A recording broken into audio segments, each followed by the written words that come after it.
करती है और उन्हीं जूतियों को खाते हो। लेकिन ये भी कभी ख्याल नहीं करते हो ऐसे किसी को अपना साथी कर ले जो इधर भी मेरी मदद करे और मरने के बाद भी मेरी जीवात्मा की रक्षा कर दे। वो मालिक का भेद, प्रभु का भेद, जिसकी ये जीवात्माएं है, उसका भेद आप सुनना नहीं चाहते, उसके पास पहुंचना नहीं चाहते हैं। आपको अपने पिता का कुछ भेद मालूम नहीं, विश्वास होता ही नहीं। आप तो मतलब ये है कि ये नकली न मालूम कितने पिता बनाए और कितनों के आप बच्चे बने और कितनों को आपने अपना बच्चा बनाया, उन सबको छोड़ दिया। यही दशा होती है।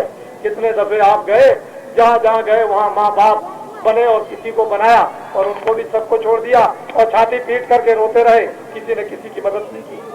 तो आप मनु शरीर पाया है, ऐसे किसी को अपना साथी बना लो जो भवसागर नदी से मरने के पहले मनु शरीर में रह करके पार उतार, उसका आप गुणगान कर सकें, अपना भी गुणगान आप कर सकें, अपनी जीवात्मा को भी समझ सकें और फिर आप और कुछ भी समझ सकें।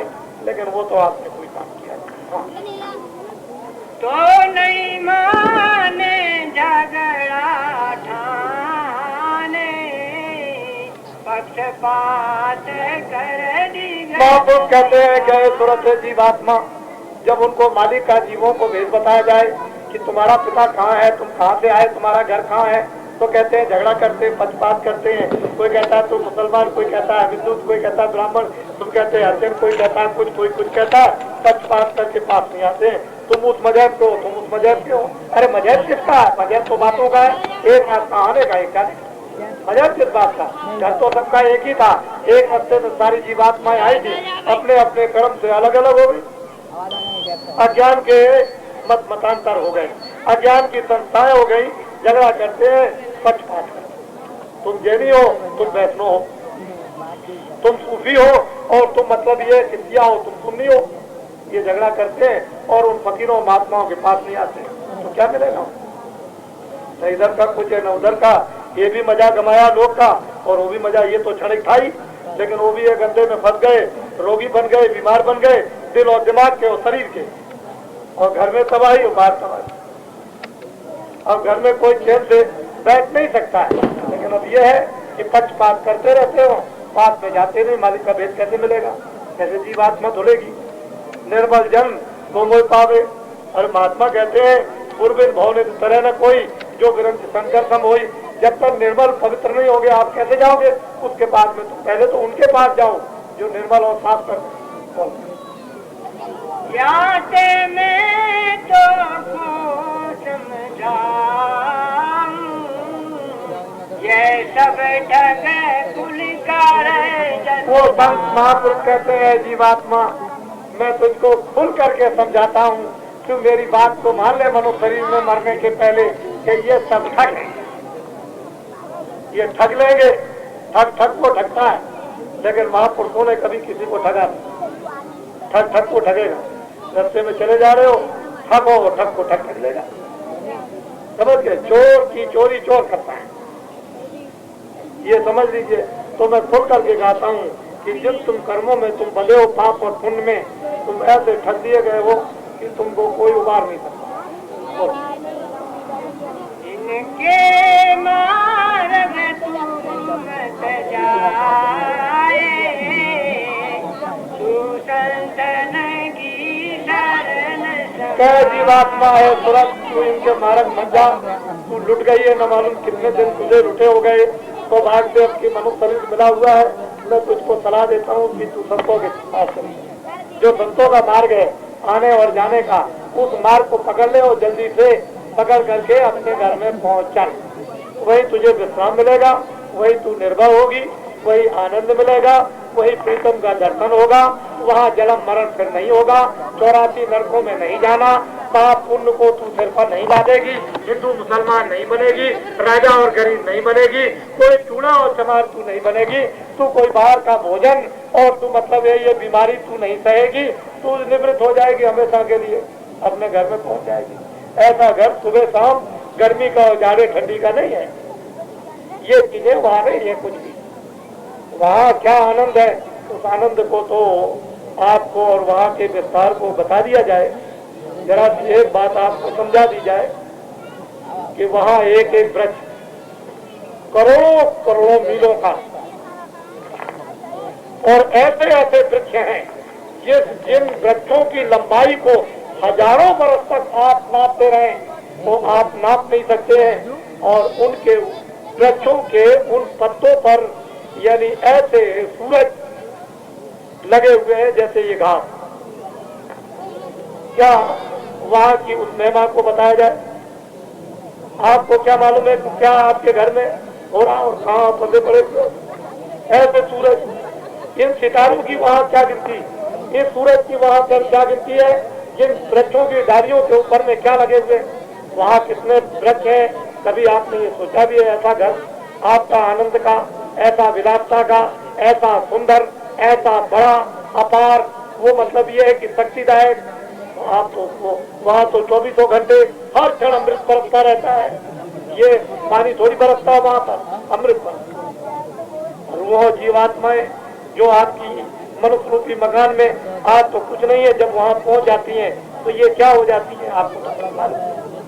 किस भगवान उधर से आए थे और जब उद्धव जी को मालूम हुआ कि किस भगवान अपने परम धाम को जाने वाले हैं, उन्होंने कहा कि भगवान हमने सुना है कि आप अपने धाम को जाने वाले हैं। कहने लगे हाँ मैं अपने धाम को जाने वाला हूँ, मुझे जो आदेश हुआ था मृतलोक में काम करने का वो मेरा पूरा हो गया। तो क्या ये आपका ये नहीं है? कहने लगे नहीं, ये मेरा घर नहीं है, मैं तो एक काम करने के लिए मृतलोक में आया था, मेरा परम धाम तो दूसरी जगह पर है, मैं तो इस शरीर को छोड़ करके चला जाऊंगा। तो कहने लगे भगवान मुझको भी ले चलिए। लगे देखो उद्धव, अगर तुमको मेरे परम धाम को जाना है तो सीधे चले जाओ भद्रका, उत्तराखंड में भद्रका आश्रम की तरफ, और वहां जाकर के योग करो और योग के बल से जीवात्माओं को जगाओ और फिर जीवात्मा को जगाकर मेरे परम धाम में पहुंचो। ऐसे मेरे परम धाम में कोई नहीं जाता।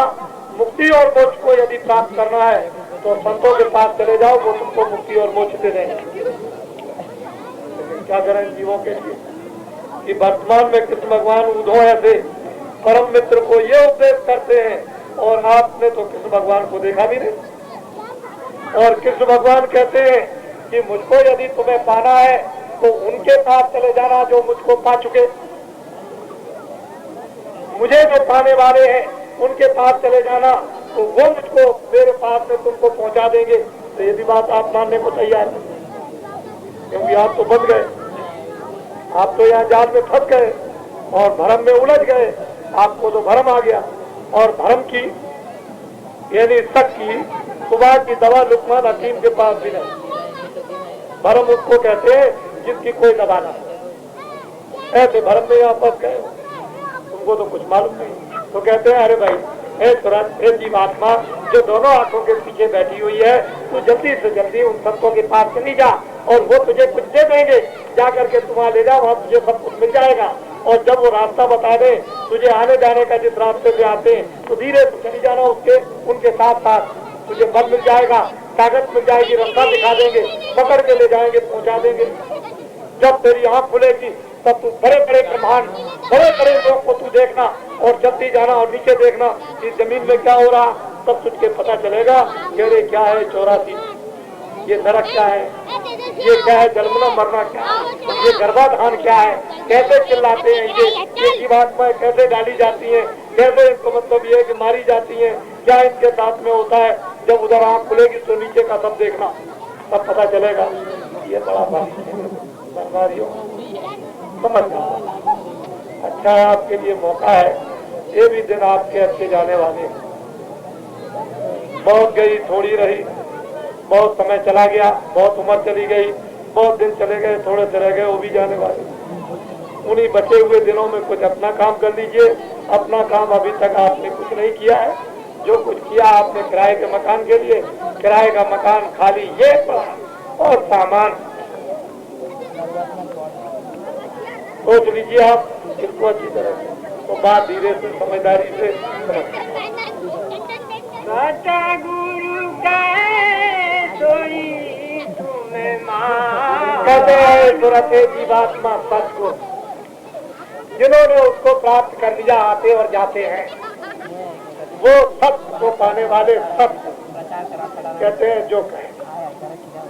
सतगुरु कहे करो तुम सोई, मन के कहे चलो।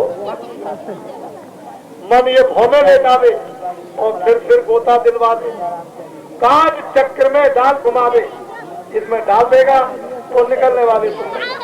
इसलिए सतगुरु कहे करो तुम। तो क्या कहते हैं, दिन में काम करो, शाम को बचो, कपड़े भी पहनो, खाना भी खाओ, फल भी खाओ, दूध भी पियो, कुछ मना नहीं करते हैं, लेकिन शराब साड़ी मत पियो, मांस मछली अंडे मत खाओ। वो ये मना करते, चोरी मत करो, डकैती मत करो, कत्ल मत करो।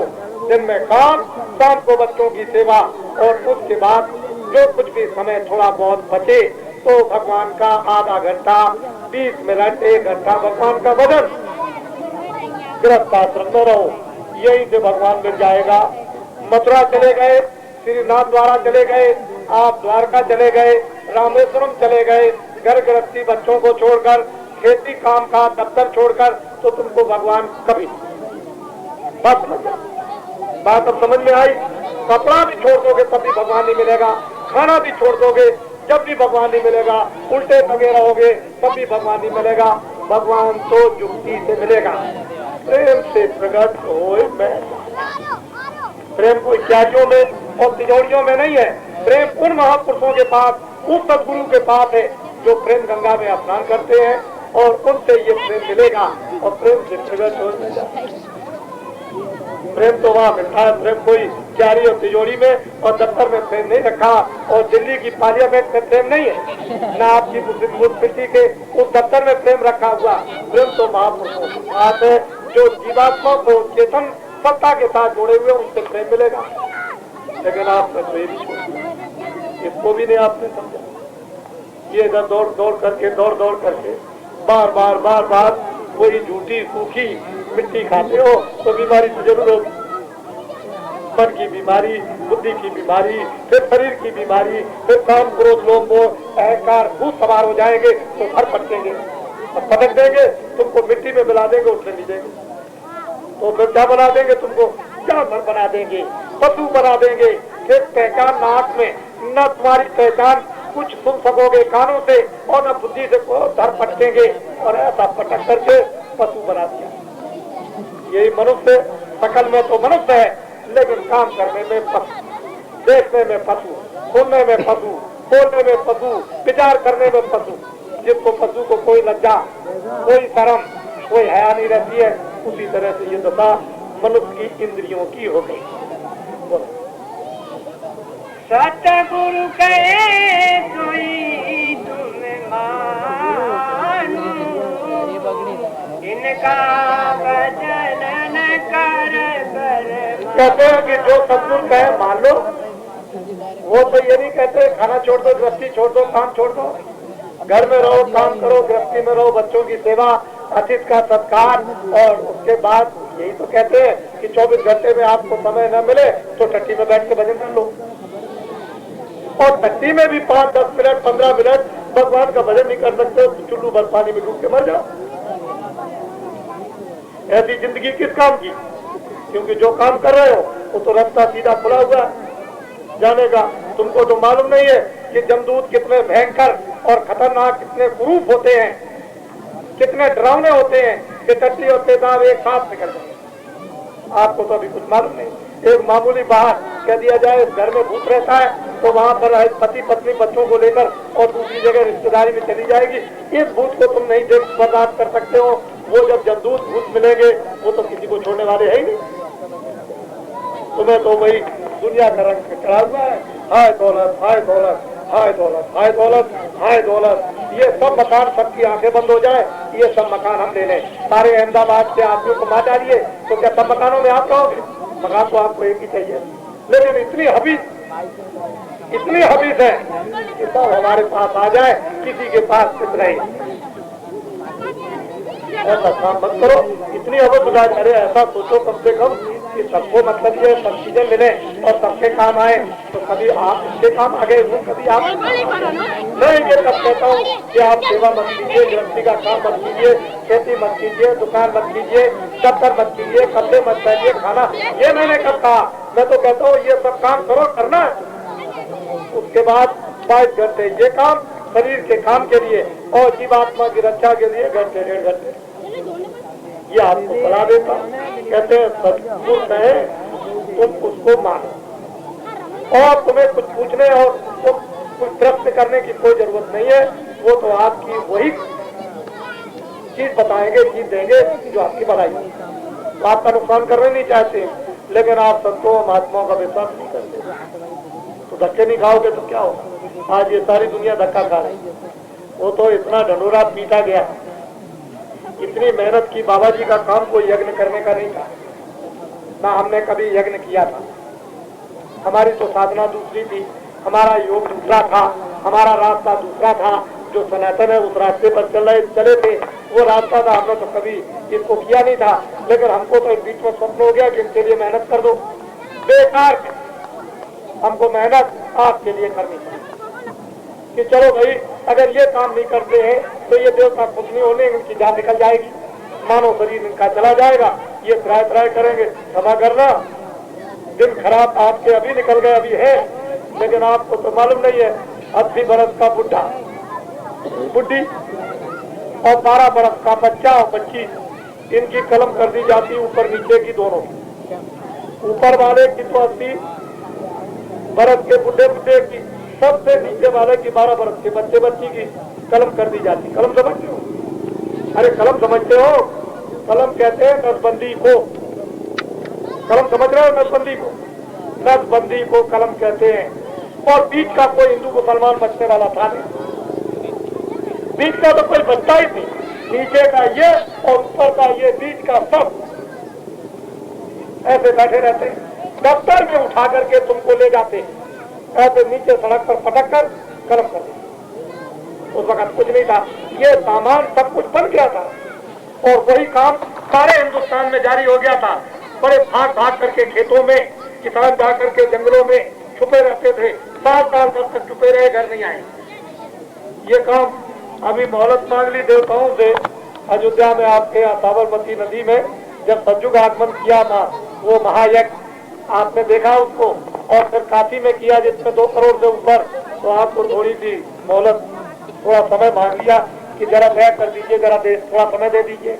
नहीं, अभी आपको क्या पता था, इतना पापों का घड़ा भर गया।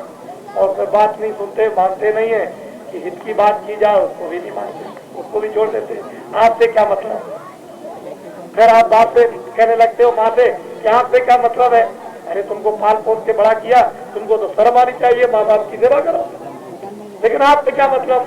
ऋषि मुनियों के लिए जब आप चिल्लाते हो तो दबा जाओगे, उनके पास जाओगे अंत में, फिर वही महात्माओं के पास जाते हो। अगर पहले ही से चले जाओ तो मरद दूर न हो जाए। लेकिन जब कोई इलाज नहीं हो सकता, जब तुम थक जाते हो और कोई तुमको दवा नहीं दे सकता और चिल्लाते हो, तब महात्माओं के पास जाते हो, महाराज दया कर दीजिए, पहले से चले जाओ तो ये बीमारी क्यों? ये तो फिर वही बात, फिर उसी को फिर महात्मा बर्दाश्त करते हैं कि चलो भाई अब ये आ गया है तो आए, शरण सजो नहीं चाहिए, तो आ गया, चलो अब इसके ऊपर तो कुछ न कुछ दया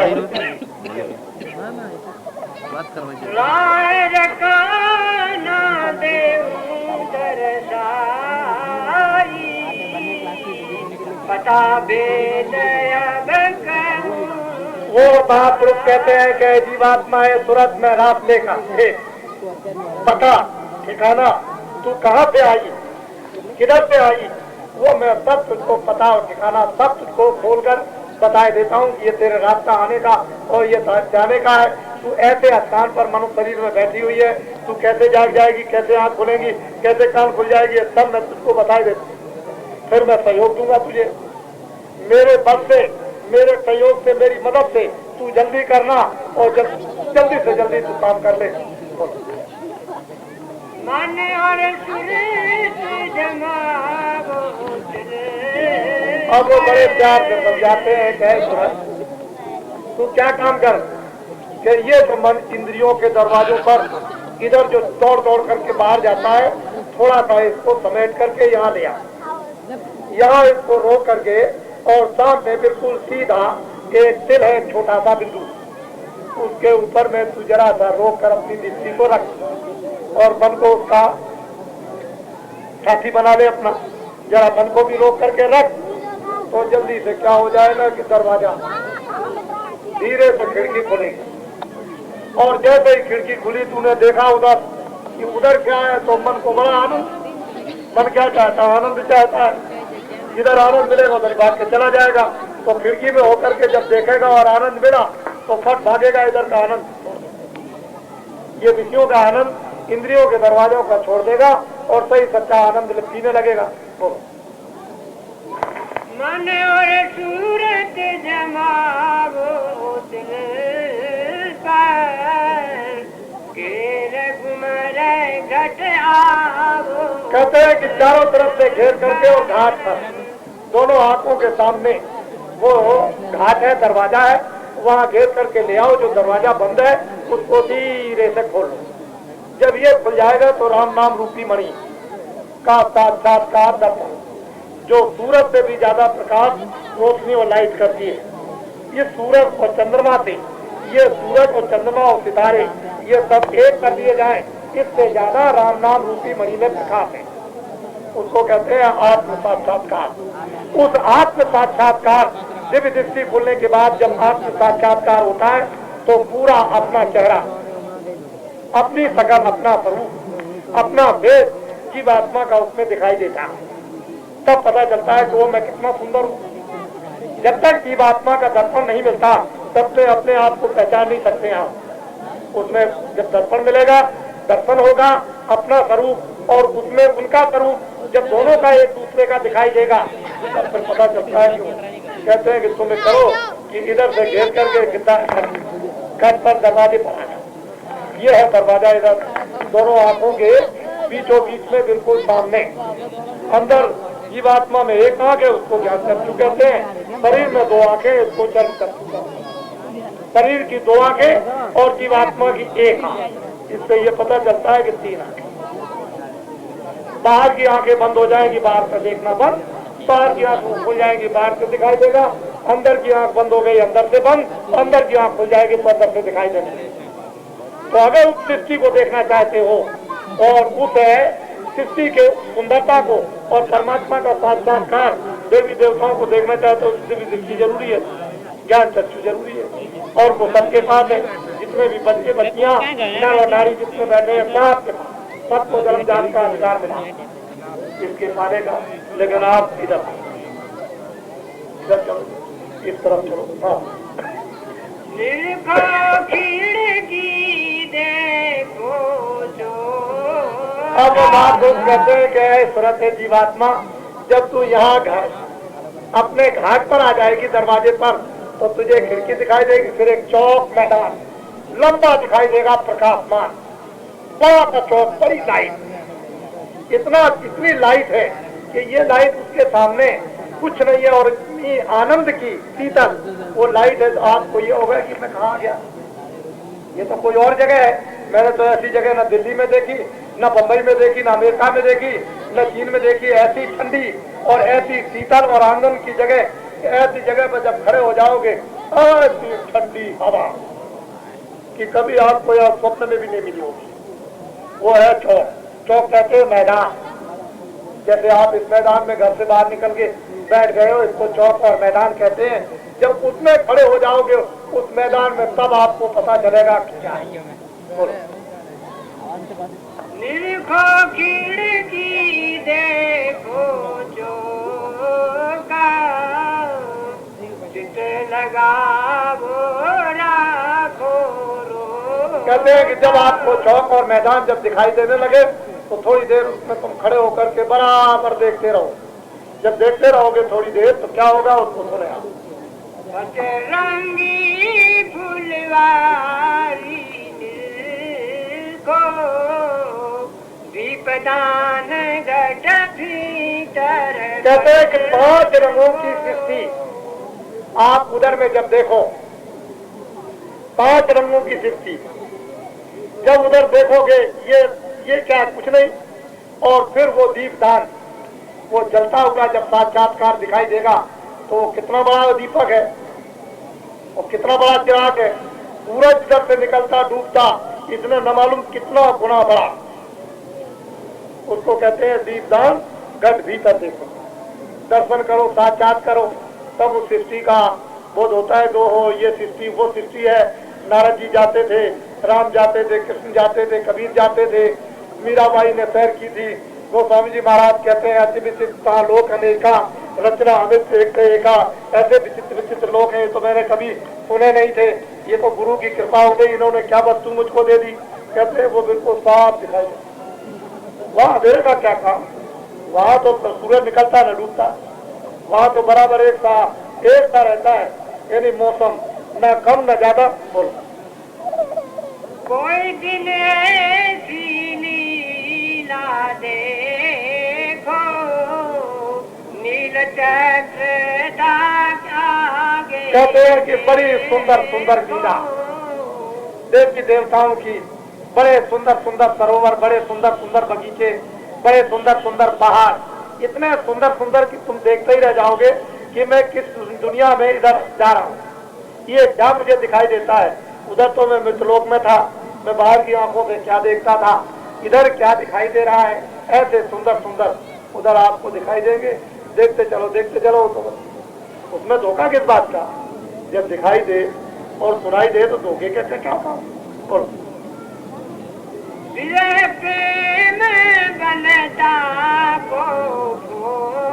आप मेरी बात को बड़े ध्यान से, आप बच्चे के लिए रोते हो, पति के लिए रोते हो, पत्नी के लिए रोते हो, मित्र के लिए रोते हो, धन के लिए रोते हो, इसके लिए रोते हो, उसके लिए। अरे भगवान के नाम पर कोई दो आंसू गिरा सकते हो? कहते हैं तुम कभी भगवान के लिए कभी तड़पे हो?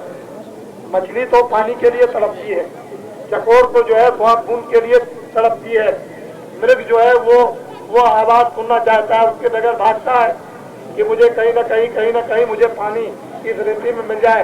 लेकिन भगवान के दर्शन दीदार के लिए कोई तड़प। मीरा तो रोई थी, न खाना दिन में न रात को, न सोना। मीरा सूरत सहलत मानी, जब जब घर सूरत लगे बा घर को तब तक नैनन पानी। उसके नेत्रों में दिन और रात पानी गिरता था। आपने कभी उसके नाम पर दो आंसू गिराए?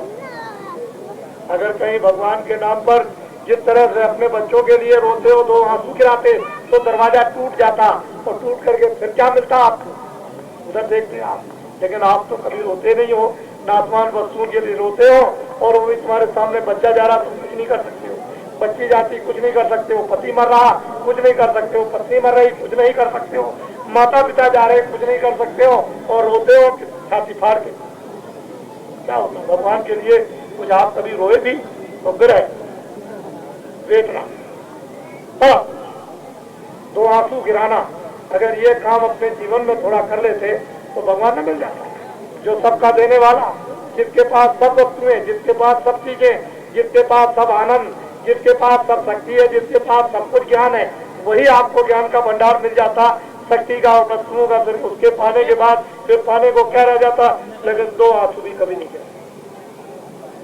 किसी महात्मा के पास गए, किसी के पास कुछ नहीं, नाचे गाए और बस उसके बाद उसके बाद घर चले आए, कुछ क्या मिला? जीवन कमा दिया आपने खेल तमाशों में। बुढ़ियों के खेल से कभी पति नहीं मिलता। आप सब जानते हो कि आपके घरों में जब बच्चियां रहती हैं तो बुढ़ियां बाजार से ले आती हैं, बना लेती हैं, उन्हीं को खेला करती हैं, उनसे कभी पति नहीं मिलता। और जिस दिन पति मिल जाएगा उस दिन बुढ़ियां उधर फेंक देती और पति के साथ चली जाती है। आप खुद अपने घर में अनुभव कर लो, तो आपको कोई पति तो मिला नहीं। जो जीवात्मा को कोई पति मिलता है तो ये खेल कूद में छोड़ देते, अपने घर में चल सकते।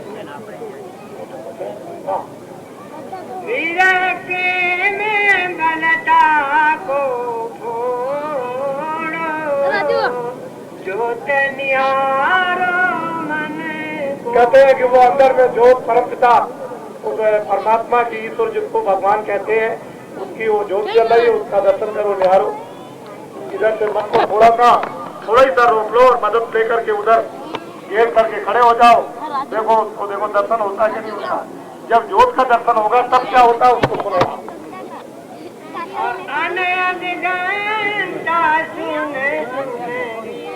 कहते हैं कि जब जोत का साक्षात्कार दर्शन हुआ तो क्या है, रात दिन 24 घंटे चारों जुगों से घंटा और घड़ियाल बज रहे हैं। 24 घंटे भगवान की वहां आरती होती रहती है, एक क्षण मात्र को भी बंद नहीं। आपने घंटा और शंख कभी मंदिर में सुना है? ये नकल क्यों रखी गई थी? इधर बज रहा है, इधर सुनो, 24 घंटे बजते हैं, तुमने तो ऐसे बजा के धर दिया। ये तो बताया था कि एक नमूना तुम्हारे इधर हो रहा है, तुम इसको याद कर लो, तो आप तो इसी में फंस गए। उधर कहते हैं कि जोत का दर्शन हुआ तो कहते हैं कि घंटा और घड़ियाल ऐसे अद्भुत बज रहे हैं कि आपने ऐसे कभी सुने? आपको जब जब कोई ऋषि मुनि महात्मा आए तब आपको याद, असली मंदिर तो ये था भगवान का जिसमें 24 घंटे आरती होती है, लेकिन उस मंदिर की तो आपने पूजा की नहीं, शुद्धि और सफाई की नहीं, उस मंदिर में तो आरती की नहीं, और न मालूम कहाँ कहाँ क्या क्या करने लगे। बोलो। घंटा सुन सुनरी जो शंख बजाओ रस में भी। कहते हैं कि सुन सुनकर तुम इतने रीझ जाओगे कि दूसरी चीज तुमको कोई अच्छी लगेगी नहीं, और जो शंख बजता है उसको जब सुनोगे तो अमृत पियोगे, अमृत पीने को मिलेगा। ये अमृत आपके पास रखा हुआ है, दरवाजा खुलेगा मिलेगा, नहीं खुलेगा नहीं मिलेगा। दरवाजे पर बैठोगे तो काम हो जाएगा। बोलो।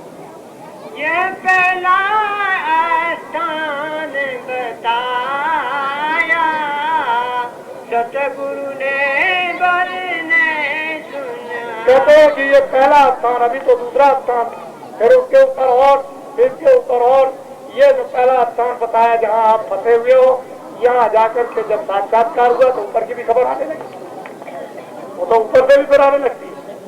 इसी के लिए कहते हैं गोस्वामी जी महाराज, जब जोत का दर्शन हुआ और घंटा और शंख जब बजे और वो रस में जब भीगे तो कहते हैं वो लोग राम मुस्काई मुझको देख करके, और मैं उनको देख करके हंस पड़े। जब वो हंस पड़े तो उधर माँ सुन अंडज राया, मैं उनके खारपिंड में चला गया। उधर जाकर के क्या देखता हूँ कि बहुत से ब्रह्मांड है, बहुत से लोग, अति विचित्रता रचना, एक तरह का विचित्र विचित्र रचना, अद्भुत, और बड़े बड़े मंडल, बड़े बड़े देश उधर मैंने अपनी आंख से देखे। वो स्वामी जी महाराज कहते हैं आपने रामायण भी नहीं समझी, गीता कुछ कहती है, रामायण कुछ कहती है, वेद कुछ कहते हैं, शास्त्र कुछ कहते हैं, उसको आप कुछ और समझते हो। वो कुछ कह रहे हैं, आप कुछ और समझ रहे हो, उसका कोई लाभ नहीं। सतयुग की साधना त्रेता में, त्रेता की साधना द्वापर में, और द्वापर की साधना कलयुग में। लेकिन अपने अपने युग की साधना करते तो मिल जाता, कलयुग की साधना उसको छोड़ दिया और सतयुग की साधना करने लगे, कैसे आपको मिलेगा? तो एक सीधी सादी बात मैंने आपको एक छोटे से शब्द, उसमें एक छोटा सा संदेश आपको जीवात्मा सूरज का बताया। महापुरुषों की जरूरत है, आवश्यकता है, जीते जाते जिन्होंने उसको पा लिया उनको कहते हैं सदगुरु, उनको महात्मा का है, वो तो नहीं कहते महात्मा, लेकिन यह है कि उस शक्ति का नाम है जो अंधकार रूपी ज्ञान, अंधकार को हटा के ज्ञान दे दे, उसका नाम गुरु, यानी सदगुरु, सत्य को पाने वाला सदगुरु। उस शक्ति को कहते हैं गुरु, उस रोशनी को, उस ज्ञान को, उस प्रकाश को, उस शक्ति का नाम है गुरु, कोई शरीर का नाम गुरु नहीं। ऐसी विशुद्ध है महान आत्माएं, जब कभी मनुष्य शरीर में मिल जाए तो ये उनके पास ले लेना चाहिए दौड़ करके। लेकिन आप तो कुछ नहीं, बुलाते रहते हैं, आप भागते उधर, होगा क्या? आप हमारी मोटी बातों को सुन जाए। दुनिया के लोग मानने को तैयार नहीं। कलयुग में सतयुग आएगा, ठीक है, मैं आपको मनाने नहीं आया, मैं वो आदमी हूं कि आपको मनाता नहीं, लेकिन सुनाता हूं। इसलिए सुनाता हूं कि मेरी बातों को आप याद रखें। कलयुग में सतयुग आएगा, सतयुग के आने के पहले क्या होगा यह आपको सुनने की जरूरत है। यही अहमदाबाद है जिसका इतिहास बनेगा कि कलयुग में सतयुग के आने का, यानी किस तारीख को बिगुल बजा शुरू हुआ, उसका एक इतिहास बनेगा। यही साबरमती नदी है जिसमें मैं सन 77 में यहाँ पर आया और जहाँ आकर के 25 दिसंबर को एक बिगुल बजाया और 5 जनवरी 78 तक यहाँ बिगुल बजता रहा, जिसमें सज्जुग के आने के बिगुल में 33 करोड़ देवताओं को प्रसन्न किया गया। और उन्होंने ये कह दिया कि दुनिया में सज्जुग के आने का बिगुल बजा दो। मेरा काम कोई यज्ञ करने का नहीं था, न मेरा काम अयोध्या में था, न मेरा काम अहमदाबाद में, न मेरा काम काशी में, लेकिन उन्होंने कहा कि ये काम आपके द्वारा होना चाहिए, कराना चाहता हूँ। ठीक क्यों मत, जो आप हुक्म दें हम कर देंगे, लेकिन मेरा ये काम नहीं। मैंने उनके हुक्म का पालन किया, जो अपने आदेश दिया उस आज्ञा को माना और आपके सामने एक ढंडोरा पीट दिया कि कलयुग में सतयुग आएगा। मुझे ये नहीं मालूम, मैं ये कुछ नहीं जानता कि जमीन से निकले कि आसमान से उतरे, कि इधर से आए कि उधर से आए, कि अग्नि से आए कि हवा से आए, ये मुझे कुछ नहीं। कलयुग में सतयुग आएगा।